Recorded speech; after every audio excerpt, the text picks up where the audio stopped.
Episode 111, 3 creative customer acquisition tactics for small businesses that actually work. In this episode of Mastering Local Marketing, we explore marketing for small business owners who want practical, real-world ideas to improve customer acquisition.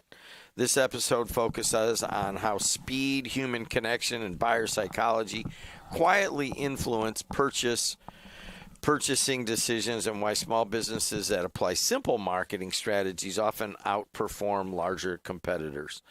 You will learn how small adjustments in your follow-up, messaging, and visibility can improve response rates, build trust, and turn interest into action.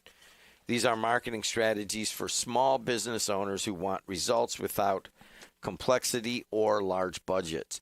If you are looking for clear, actionable marketing tactics that help small businesses attract more customers and grow with confidence, this episode delivers ideas you can start using immediately. He's Matt Hansen. I'm Jim Deedlow. Hey, Matt. Hey.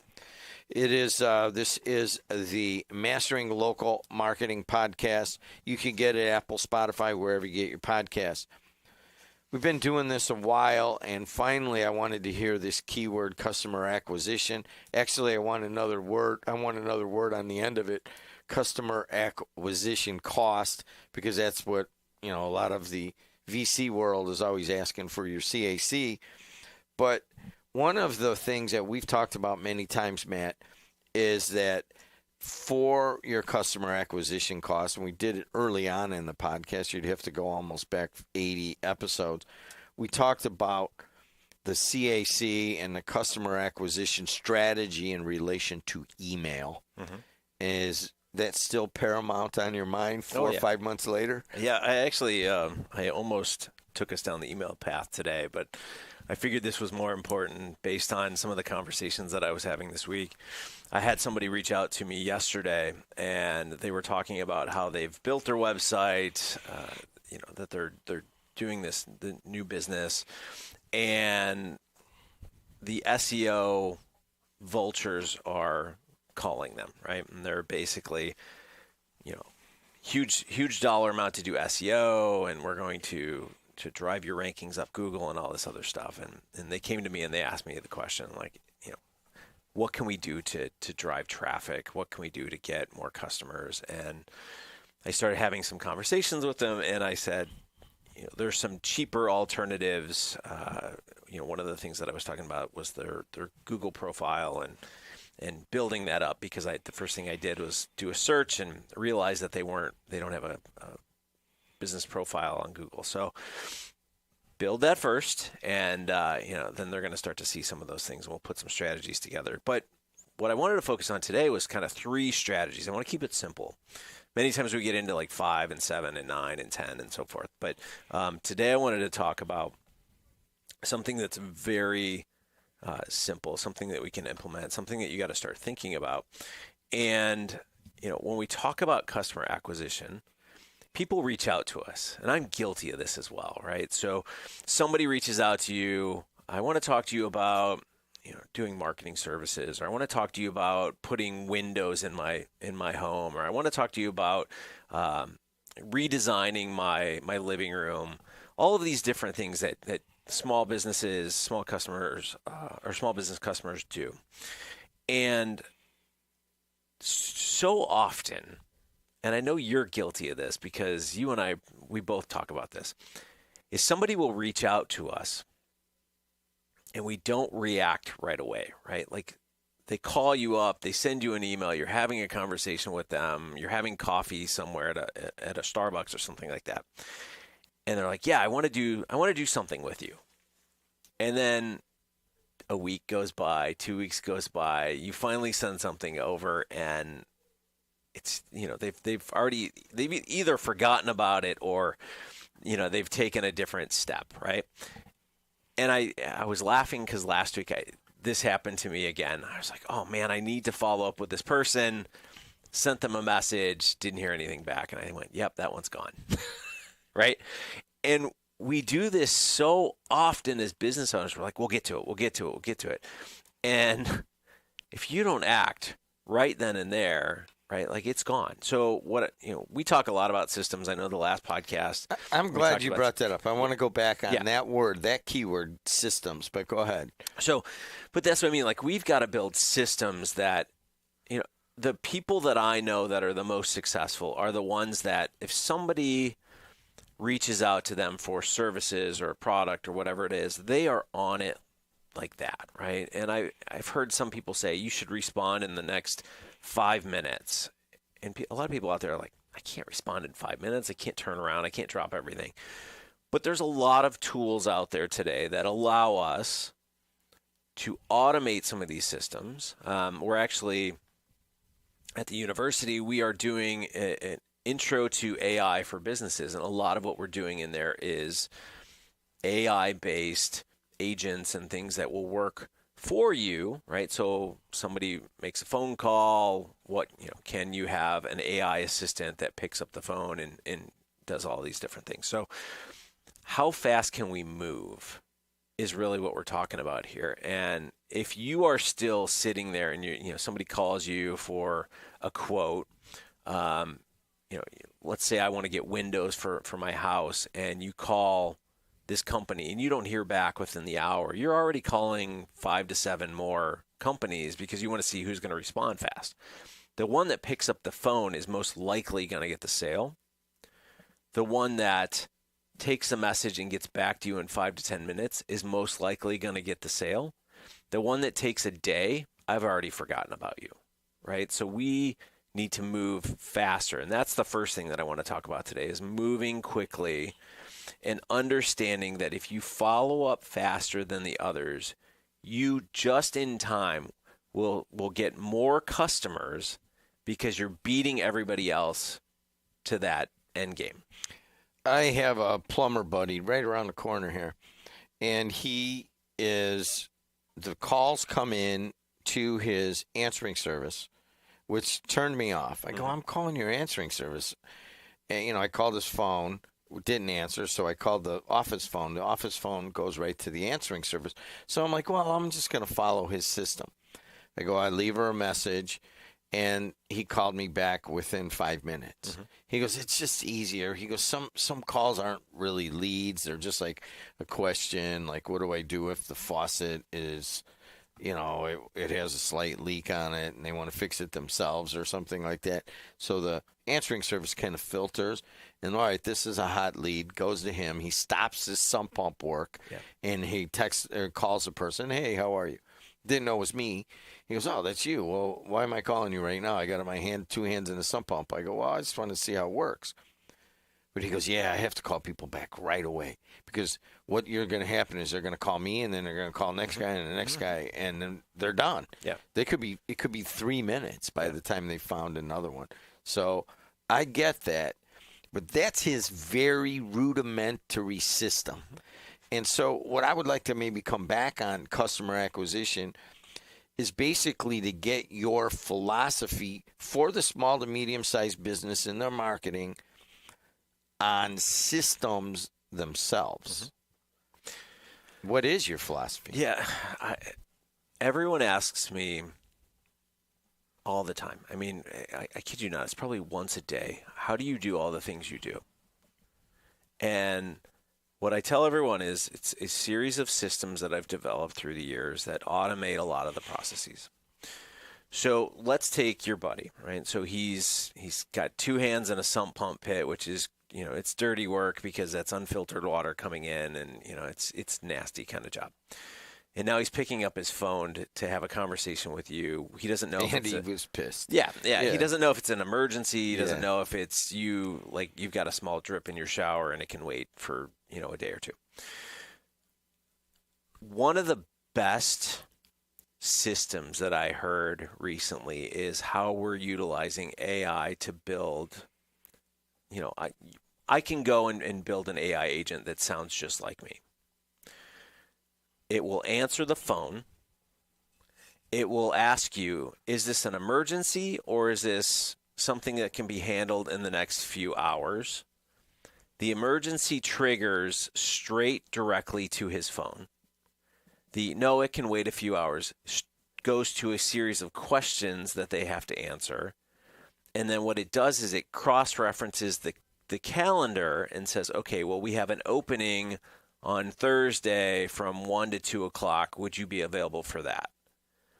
Now think about that, right? Like, we've created a technology at this point that will take that off of your plate. So now he doesn't have to stop doing the sump pump, doesn't have to touch his phone with dirty hands and everything else. And his calendar is being populated with people that are calling in. They're getting the answers. They're hearing his voice. They know it's AI, but they're getting the answers along the way, right? So it's not an emergency, but I would like to get it fixed in the next 2 days. Okay, great to hear. What is it? Is water? Is there uncontrolled water? Is there, all these questions that a plumber would ask. And you get all of that information in there, and then they say, okay, here's the availabilities that we have in those next 2 days that you're looking for. Would you like to schedule an appointment? Yes. Okay. Would you like this one or this one? I will take the second one. Okay, we've got you down. Let me confirm. These are the things that you've told us. This is the calendar date that we are going to be there. We will follow up just to confirm that nothing has changed so he can call back, right? But now he's scheduling out all of this work without him having to stop and do anything. And a lot of people are probably sitting out there like, that seems like a lot of work, but it's not. Samino, are you listening to this part? We have a young graduating in a, I think, very short period of time here, or graduated. He just got his diploma. Okay. And I'm trying to teach them about systems. Oh, well, gosh, AI, it's a lot. I don't know, it gets rid of jobs. Not him, but others. That is the philosophy, exactly what I was talking about. The small to medium-sized business is probably often afraid of AI in certain things until they look at it that they already have all these systems in their business, right? Brandon has this thing where he does this kind of old school voicemail thing, but it works for him. He's on it right away. Mm-hmm. I guarantee that if this was presented to him, he understands systems long enough to say this isn't AI, this is an actual system, and AI is just part of it. Does that make sense? Yeah, no, without a doubt. I think that is the part that scares the small to medium-sized business. Oh, AI, I don't know how to use it. Well, you know how to use systems, right? Well, yeah, I do. I do it with, okay, this is just part of the system. That's all you're saying, correct? Right. So, your buddy, if he were to sit down tonight and tomorrow, right? He goes home, long day out doing plumbing work. Let's say he gets home at 6 o'clock, he eats some dinner, he sits down. Could he spend 5 to 6 hours over the next 2 days to start to understand how people are utilizing these AI agents for calling, right? Yes. Could he set it up? Sure. I could send him a couple resources and show him exactly how to set it up. Now the question becomes we talk a lot about how valuable your time is. So he's stopping, having to make phone calls, or tonight or tomorrow he's spending 5-6 hours learning about this. If I'm calling a plumber, and I've been there, I've called plumbers, I need somebody right away, I make a phone call, it goes to voicemail. I go to the next one on the list. I make a phone call, it goes to voicemail. I go to the next one. Get somebody live. I'm scheduled it. The phones start calling me back. I'm not picking those up because I've already scheduled one, right? So that 3 minutes or that 4 minutes, 5 minutes that it took him to make a phone call back is already costing him thousands and thousands of dollars. So what you're saying is that 5 to 6 hours that you're going to go spend in the next 2 nights to learn how to do this is not worth the thousands and thousands of dollars that you're going to be losing by not incorporating those systems. So, Joe, the reason I point this out isn't so much that we kind of have our own broadcasting and streaming processes that we always are updating, but we're trying to go to another level where we're grabbing the news here, we're grabbing the sports here, and it's all based on the agents. Mm-hmm. And each one has to be learned. But if you put them together, you could build a massive system that requires very little effort on a daily minute-to-minute basis. I mean, I used to work here 40 years ago and everything was by hand. There were 7, 8 people working all on it. We can get it done with one. Yeah. And I think that is what the attitude of the small to medium-sized business about AI is. Just come back to it's a system. So, all right, you set that system up, right? Mm-hmm. So it's not just you. Like using my plumber guy, he has other people that help him and work as ambassadors for his plumbing business. Right. Mostly his family. I think it's a family business. He's got some friends and, of course, the employees. How do you amalgamate that into part of the system? Yeah, I mean, when you start looking at employees or family, they are brand ambassadors for your company.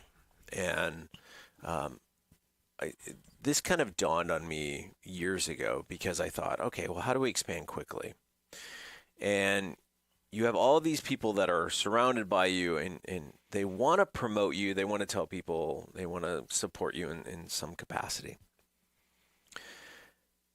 The funny thing is when you start to reach out to them and you start to say, like, I've got a brother that lives in Miami. And I said, all right, how do we expand some of the services that we do to Miami? So I picked up the phone one day and I said, all right, well, here's what we do. You know this. You're in sales. How about we figure out a commission structure where you're out there promoting, and we started putting some ad dollars into the market and stuff like that. And he's like, yeah, great. So, now we were serving the Miami area without me actually having to go down there and knock on doors and meet with people. I mean, you've got somebody down there that's going to be your brand ambassador. But if you, from a small point of view, if your employees, let's say you have 5 employees that work in your shop or at your, for your HVAC or plumbing supply company, how do they promote you? Like, how do you incentivize those individuals to get out there and kind of share different things? I mean, do you do a contest? Do you do kind of discounts that that they can give?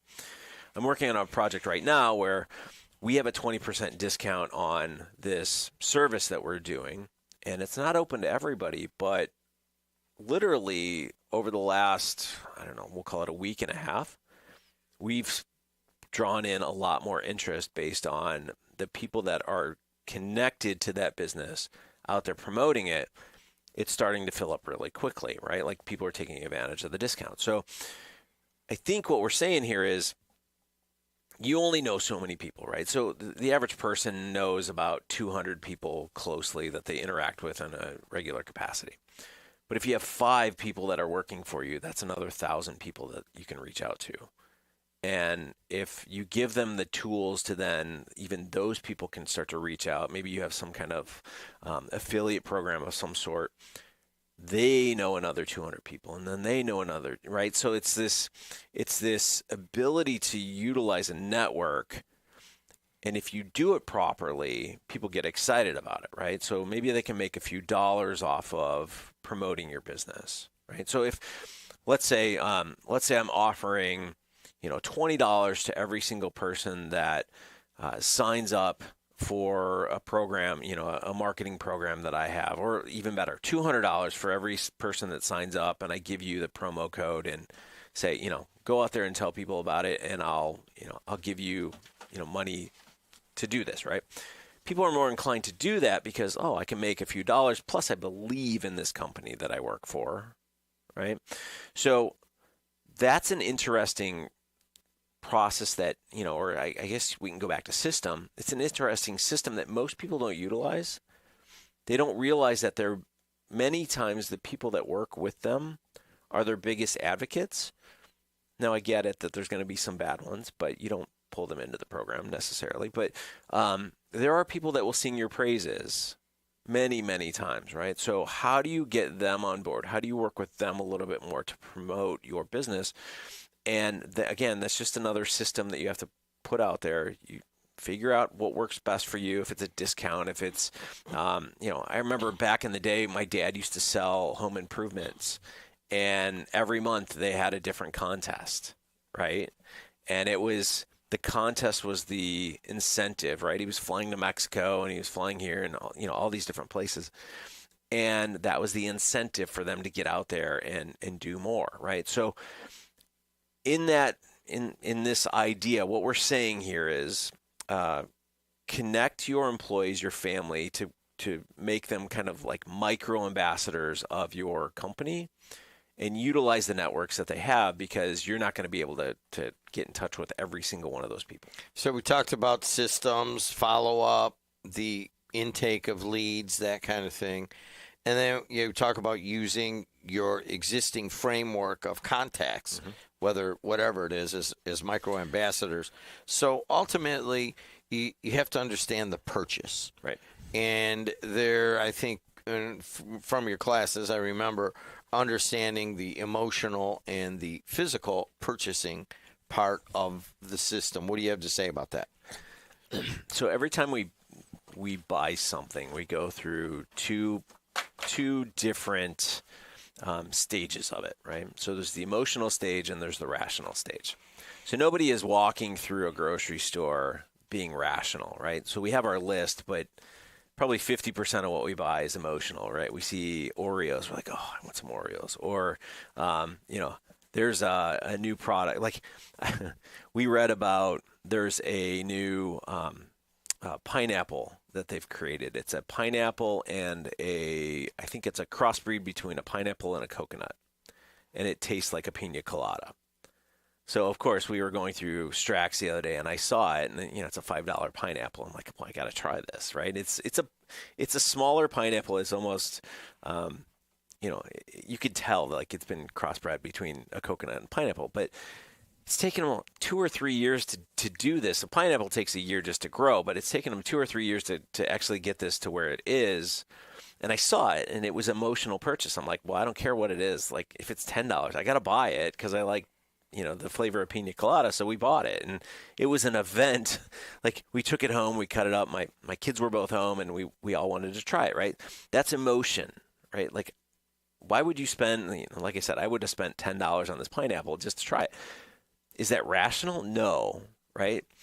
But we buy things all the time on an emotional response, and it's usually about, when we start to get into these emotional buying patterns, it's about 40 minutes where we start to think, oh, like you go down this rabbit hole, and you probably do this all the time online where, maybe you're on Facebook or Instagram and you click, you're like, oh, that looks cool. And you click on it and you end up on their website and you're like, oh, I could use this here and I could do this. And, and you're ready to click that button. And then, maybe it's 40, 45, 50 minutes later and you're still doing research. And you're like, do I really need this? Right? And that's when the stopwatch has kind of timed out, right? Like, we've hit the rational side. So, those of you that shop on Meta, whether it's Facebook or Instagram, and you go on at 9, 10 o'clock at night, our rational minds are pretty much tired at that point. So it's emotional. And that's why if you have an e-commerce business and you're advertising on Meta, that's when your sales happen, is literally between 9 and midnight. You get a good majority of your sales because the emotional factor is there. So what we're saying here is, if you want to understand customers, going back to the time frame, you have to understand that it's an emotional jumping in. So we have to look at what are the emotional triggers that people are having. I call your buddy with a plumbing issue. Emotionally, I'm sitting here going, I have a sump pump that's out. It's raining. I'm in a panic. Why am I in a panic? It's not that I want a pump in my sump pump. It's I want to save all the childhood memories, the pictures, whatever, the carpet that's in my basement, whatever it may be. I'm trying to save money. So if I'm calling you and I have a refinished basement that I put $50,000 into, and I'm calling you for a $200 pump to be installed, which is probably going to cost me $800 to be installed, right? I don't know what the current price is. The current price on a good sump pump, I think, is actually around $220 to buy it. Right. And then it's probably a third of the cost. But if it's pouring outside and I call a plumber and I call 7 of them and one says I can come out right now, you'll pay $800. I will pay $800. I will pay $1,000. Put it in. I don't want I don't want it to flood. Now we had we had a massive rainstorm a few weeks ago to where like there was water everywhere. And I literally was listening to my sump pump constantly. And I always have one sitting next to it because I know how to replace it. But I thought about that and I thought, I wonder how many basements are being flooded right now. And that's the emotional side of it because, again, you have so many things that you put into your basement and they're, nobody thinks about the fact that what if I get 3 feet of water down there, what that's going to do to my life? Is it worth the $800 or the $1,000 that they're going to charge me? Emotionally, I'm going to say, get here now, right?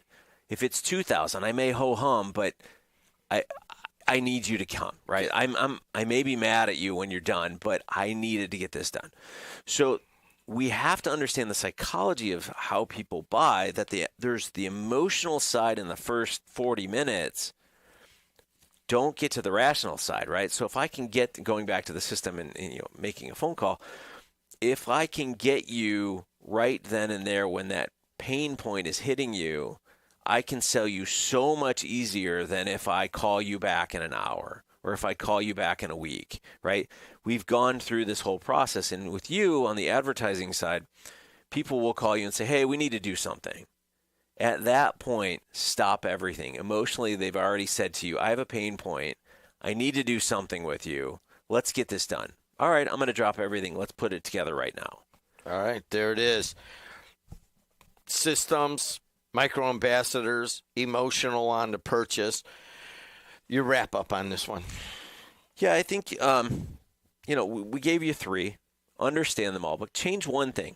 What's what we say every single time when we wrap these things up is just change one aspect of it, right? So if somebody makes a phone call to your business and you're not following up within the first 15 minutes, change that. Like try to shrink that, or even better yet, measure how long it takes you to get back in touch with these people and cut that in half, right? So if it's been a week, make it 3 days. If it's been 3 days, make it a day. If it's a day, make it 15 minutes. Just figure out a way to compress that, and I think you're going to do so much better. You're going to get so many more customers. This has been episode 111 of Mastering Local Marketing Podcast, 3 creative customer acquisition tactics for small businesses that actually work. Thanks for listening. Thanks for watching. Until next time, we'll see you later.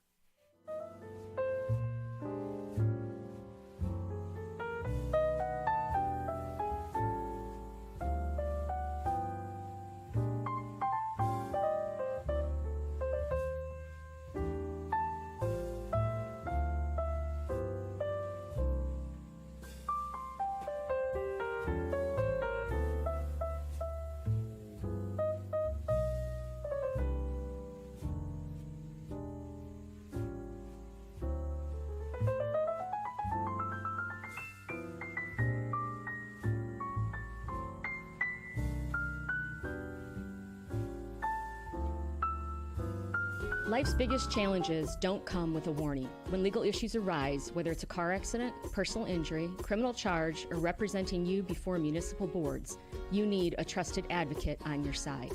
At Westland & Bennett, we listen first because your story matters. We provide strategic, personalized legal solutions to protect your rights, your freedom, and your future. Peace of mind starts with a conversation. Call 219-440-7550 today for a free consultation. It's the simplest expression. The smallest thing that changes everything. A smile. So easy. A smile lights it up. Apologizes. And welcomes unconditionally. Because the shortest distance between 2 people is a smile. Thank you. Strag & Van Til, where making life easier starts with a smile. Are you sausage curious? Who's ready for Polish? Big Frank Sausage has the very best Polish food in the region. You had a mouthful of Big Frank sausage? We have a full bar, dine-in, carry-out, delivery, and catering available. I've had a mouthful of Big Frank sausage. I've got a mouthful of Big Frank sausage. 219-378-9556. Smacznego i na zdrowie. Who's ready for Polish? For over 100 years, Roofers Local 26 has been keeping Northwest Indiana dry and safe. Since 1919, our highly trained members have built a reputation for skills, safety, and reliability. With a 4-year apprenticeship and certifications in OSHA safety, first aid, and CPR, we deliver quality you can trust. When you need roofing done right, choose Roofers Local 26, protecting what matters most for over a century. For more information, visit www.roofers26.com.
Episode 112, 2 ways to sell and why most businesses fail to choose the right one. Most sales conversations small business owners have break down long before price ever becomes the issue. In this episode of Mastering Local Marketing, you can get your podcast, hey, Apple, Spotify, wherever you get it. We will explore a simple shift in how businesses sell and why many unintentionally slow down the buying process without realizing it. This conversation looks at what actually moves people from interested to buying and why saying more often and why saying more is often the problem. And I'm that guy. We're going to bring some of that in there. Instead of focusing on scripts and pressure tactics, this episode challenges how sales conversations are approached and highlights subtle changes to your sales strategy that can dramatically speed up decisions and improve new customer conversions. If you have ever had a customer seem interested but hesitant, maybe he or she will stall, walk away, this episode will make you rethink how selling really works and what to do differently the next time. Matt Hansen, good to see you. Good to see you. Matt Hansen is a professor of digital marketing. My name is Jim Diedlow, and I own Heartland Sports Network and WJOB Podcast Network. And we've both been in the business for decades. And we just try to let, what we've learned and bring it to you as your small and medium-sized business and improve your marketing. It's pretty easy if you just think about it and you listen to every one of our podcasts. Let's start with this. Let's just go straight to HSN and what they do. All right. Well, tell me, what do they do? Their main thing that they do is they get you to buy on emotional buys. That would be the very first thing that I think that when they sit out, they go, well, how do we push everybody down the emotional sales funnel? All right, walk me through that, because I did not think you were going there. Well, this whole podcast is based basically on the sales funnel. You have conversion at the top. You have in the middle, you have the consideration stage, and then you have the close. We'll go with awareness, conversion, close, just to clarify. I'm sorry, awareness, consideration, close. My fault. And so all of a sudden you're watching TV, Home Shopping Network, and you're looking at it, and then you're like, oh, well, I'm aware of Home Shopping Network. Well, now I'm aware of this bracelet. And now I'm thinking about it because I really like the way it looks, and I'm going to a wedding in 2 weeks. Well, maybe that would be kind of nice. And then so you're already considering it, but you're not considering it on a rational basis. You are, if that sale does not happen in the next 5 minutes, you're not going to buy that because you're going to shift from the emotional to the rational. And then eventually you're going to go, man, $2.99. I know there's only so many of them, and there might be a little gold in there. And well, I don't care. I'm buying it right now. You either pick up the phone or you just do the code, and you just buy it on your phone, and there it is. You've just bought. You've gone through that entire sales funnel. That's their business, the emotional sales funnel. Sure. If you ask me. Sure. So let's, and I'm not letting you off the hook here. We're going to go back to HSN, right? So you have, your guys are out there currently selling a package, right?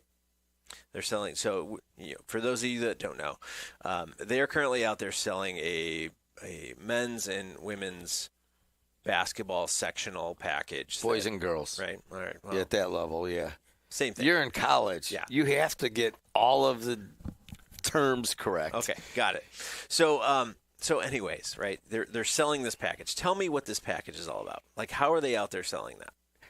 They're selling a package for $1,500 that puts them on TV for all of the girls and all of the boys sectional in Indiana. If you're listening somewhere else or watching Indiana, that's a big deal.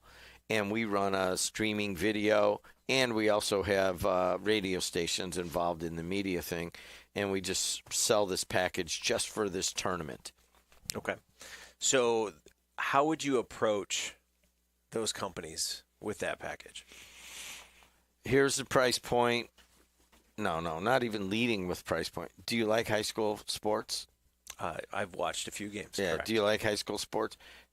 Have you ever run a TV spot next to somebody that just scored a winning basket? I have not. Okay. Now you may have. I see in here you've been on with us for the radio in years past, and it's the same thing except now it's a TV commercial, and we also put the games on the radio. So it's exponentially larger than it used to be. Okay. All you got to do is right here. Here's the code. You can go in, put your credit card, and you can buy it, or we can just sign you up. Okay. So what did you just sell me on? Putting Features. high school sports. Features, right? Yeah, it was probably the wrong thing. Right? So that's what we want to talk, right? You just sold me on Pull your mic up. features. You just sold me on features, right? It's the same thing if I were to go out to somebody and say, hey, I do email strategy. I will do paid search strategy. I will do social media advertising for you. Okay, cool. That's great, right? The person on the other side of the table is struggling with some kind of pain point. You mentioned awareness, consideration, conversion, right, in the sales funnel. What I do when I sit down with somebody and I'm talking to them about, marketing services and consulting and those things is, tell me about your business. I won't even tell you what I do. Tell me about your business. They'll tell me, we've been in business for 25 years and, we've been doing well, but we're kind of hitting a lull. That's why we reach out to you. We're looking to get some new customers. Okay. Why are you hitting a lull? What's going on? And they'll start to tell me the stories. And I'll say, well, what are you doing differently? What are you doing the same? Right? I start to ask all of these questions to them. And we have covered this in previous podcasts, but when you are talking to your customers, it is less about you and it's more about them. So what we're trying to uncover is they've reached out to you for something. They've already started the buying process. So if somebody has called you or somebody has walked into your store, they are already halfway putting their credit card down, putting money on the table, whatever it may be. They're ready to buy. They are looking to you for that purpose. So what you are having to look at, and you talk about kind of that 40 minutes of emotional, how we think as a consumer. They've come in, they're talking to you. I have these problems. Let's talk about those problems, right? What's the pain point that you're going through? And you won't put it in the pain points, but it's funny. Like my former dean who just recently left to go to Georgia, never used the term pain point, right? She's a leadership professor. By the time she left, she used pain point, I think, in every meeting that we talked about, right? Is that who I think you're talking about? Rachel? Yeah, Rachel. Yeah, she used the term pain point all the time. She's like, if I took anything away from you, it was the fact that I focus on the pain points of those around me to see how I can solve those. Instead of telling them how great we are, we look at the pain points and we start to kind of agitate those pain points. So if I'm sitting down and I'm talking, and let's just take from a consulting point of view, I'm sitting down, I'm talking with somebody, I'm asking them these questions like, what are you struggling with? What has changed? Why all of a sudden do you need to do more marketing? Well, I want to grow. I want to, grow this business. I want to give it to my kids in time, but I've got to get it to a certain level. Okay, well, what are you doing now that works? What have you done in the past that hasn't worked? And why do you think it didn't work? And you start to all of these questions and you go, okay, well, if we could solve this problem for you, how much is this costing you every single year?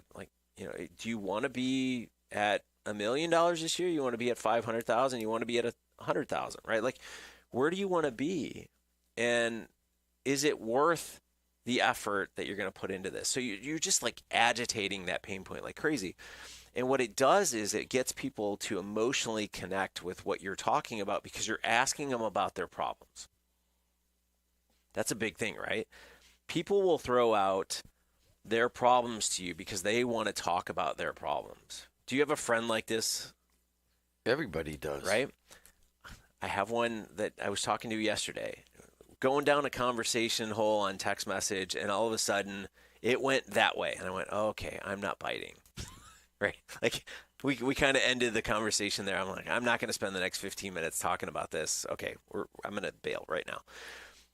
But we all... Where's your patience, man? I don't have what... Empathy and patience. I have empathy, but at that time I was busy.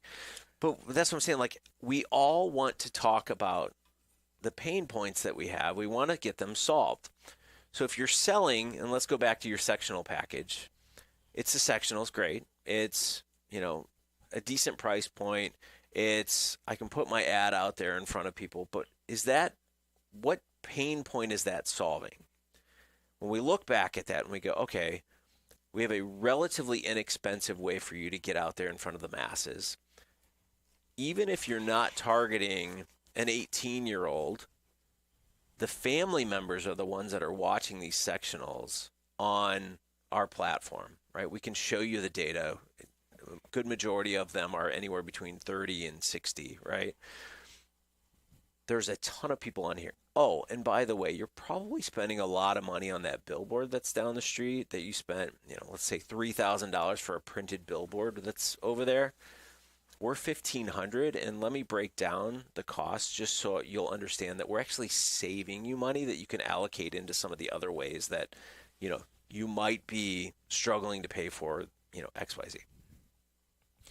When you're empathetic to a business or when you're empathetic to a customer and you're listening to their pain points, you've got the emotional tie-in. They're ready. Their credit card, their money is already out because they've already reached out to you.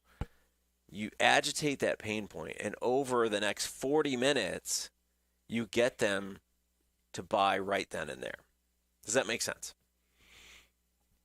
So you are going back to the emotional sales funnel. Right.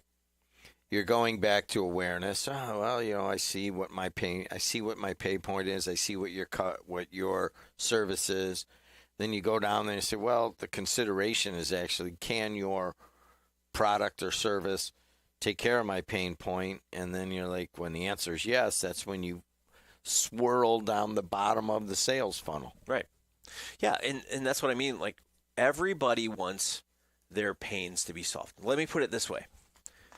Your browser on your laptop, how many tabs you got open? 7, 8. 7 or 8. Why? Because I don't like to re-log into my journal or my Amazon. Because it's what? A pain.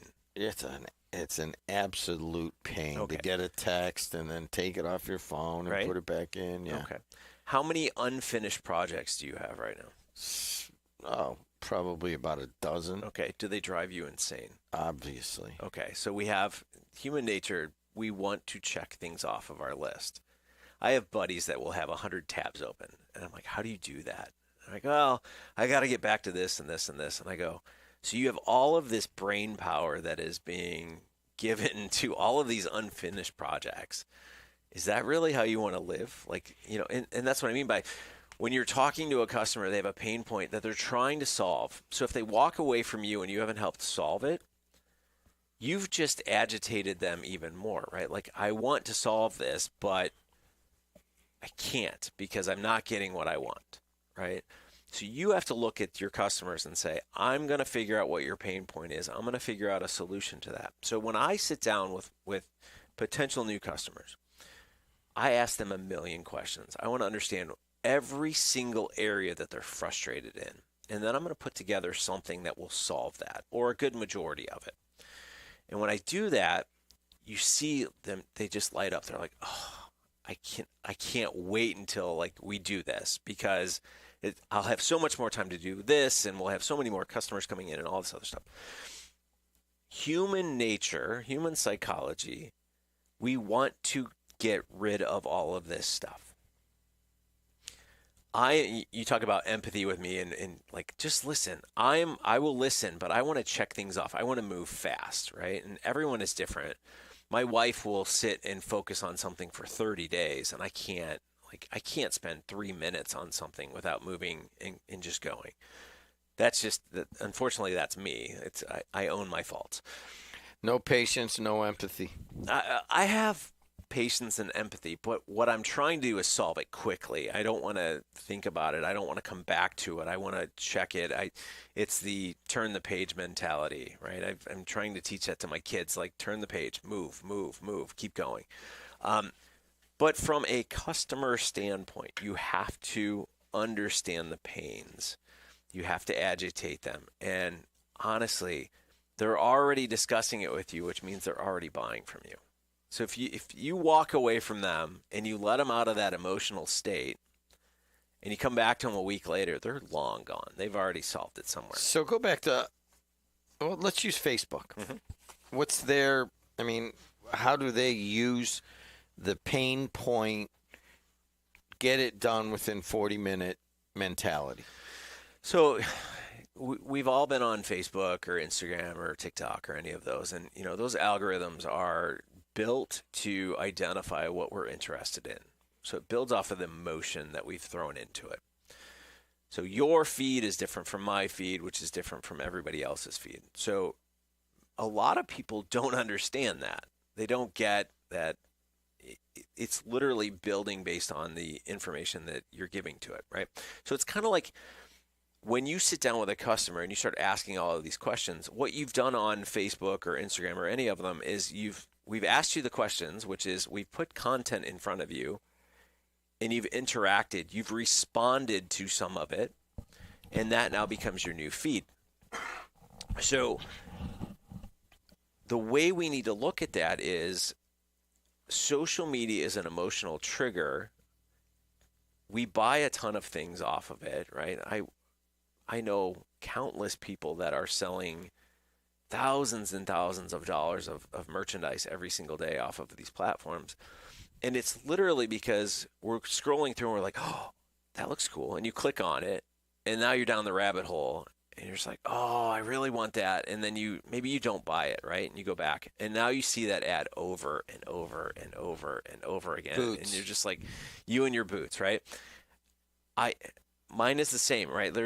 I actually play with the algorithm. Like I will click on something that's irrelevant to me, and all of a sudden I start to see 50 ads that all don't matter. And I just kind of laugh about it. But it's an emotional platform that we are sending all of these signals to it, and it's responding. And that's how we should be selling to new customers, is throwing different ideas out, agitating those pain points and understanding what those are, because now you're selling based off of that, which is an emotional side, instead of selling features, which is what we were talking when we started this podcast. So to look at the selling process, I mean, I'm with Rachel, who is no longer at Purdue, is working somewhere down south.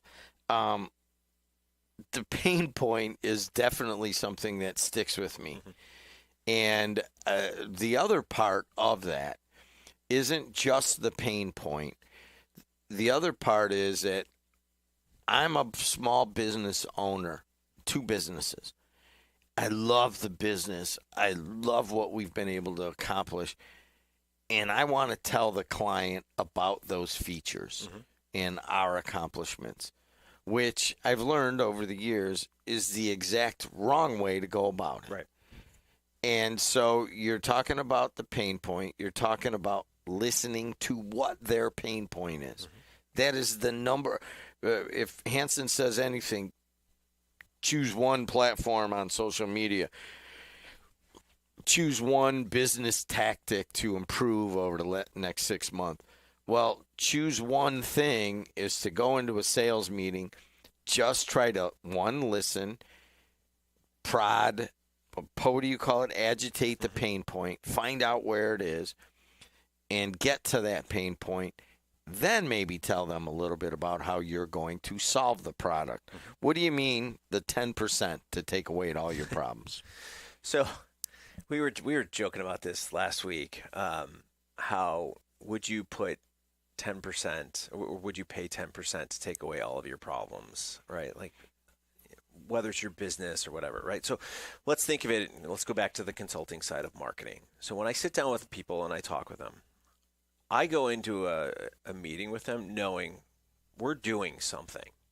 I'm not here because I'm trying to sell you on something. I'm going to tell you, we're going to identify what your problems are. I will build a solution for it, and this is where we're going. And 9 times out of 10, somebody will sign up and say, yeah, let's go, right? And if they push back on a price, what I normally say to them is, that's roughly 5-10% of where you're heading. Like, we're looking to take you here from point A to point B. I'm charging you roughly 10% of what you're going to get in return here. If I can take all the problems that you're struggling with right now, and you're going to pay me 10% of the total here to get 90% returns of where you're heading, doesn't that make sense? Like, think about your daily, all the problems that you're dealing with in life. If you could pay somebody 10% of your salary, your revenues, whatever it is, how you're measuring your worth, and say, I'm going to give you 10% to take all of that away, all the frustrating things that are causing me sleepless nights and all of that. I'm going to pay 10%. Would you do it? Of course you would. Like, of course you'd take all of those problems, get rid of them, and just live a nice, happy life of going a certain direction. And that's what we're trying to do with customers. We're trying to say, you are struggling with something. I am here to help you solve that problem.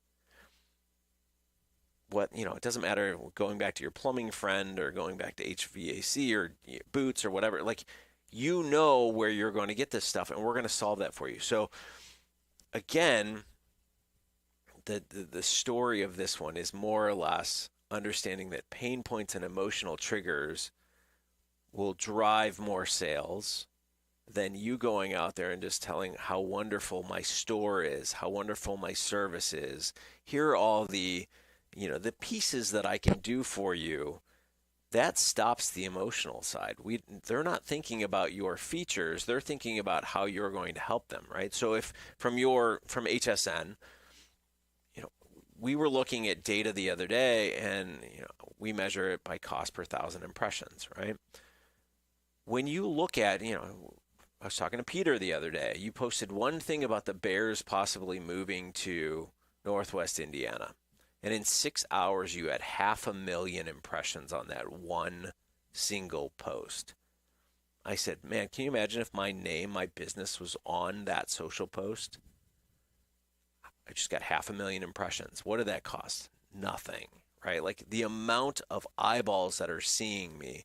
If I'm struggling with awareness and I want to generate significant awareness, those are the posts that I want to be part of. And you're charging, you said earlier, right? The sectional package is $1,500. If I get 200,000 people that see my content over the next month, and I'm paying $1,500, that's nothing, right? Like, that is a huge boost. People are going to see me everywhere. So that's what I mean by understanding all of these different things. It's pain points, it's agitation, but get people to realize, like, we're selling based on solving problems, not on features. Focus on their pain. That should have actually been the title here, and hopefully it will get into the wording underneath our podcast. Go, would you please? If you're just sitting around, and you have a small to medium size business, or you work in the marketing of one, definitely please listen to our podcast. This is our 112th one. We would like to say thank you to Joe Cimino, who picked up his diploma this morning. Wow. From Purdue. Nice. In a very non-celebratory fashion. He went and picked up his diploma and came back to work. He had 45 minutes, went right over. And so congratulations, Joe, on graduating. Is this the ceremony? You're not going to walk with everybody or what? This is it. Yeah.